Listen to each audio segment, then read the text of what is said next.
Timu ya taifa ya raga ya wachezaji 7 kila upande Shujaa ilimaliza ya 3 katika msururu wa mashindano ya raga ya HSBC daraja la pili yaliyokamilika leo katika uwanja wa kitaifa wa Nyayo hapa jijini Nairobi.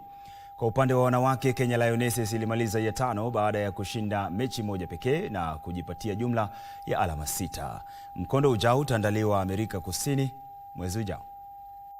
Hata hivyo, Shujaa ilishindwa na Marekani katika mechi yao ya mwisho baada ya Marekani kufunga try kupitia kwa Lucas Lakamb na Aaron Cummins katika kipindi cha kwanza.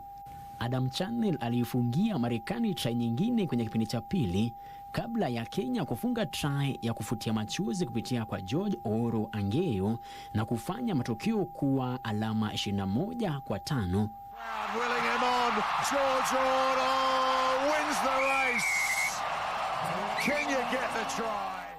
Upande wa wanawake, Kenya Lionesses ilimaliza katika nafasi ya 5 kwa alama 6 baada ya kutoa ushindi mmoja pekee katika mchuano hiyo.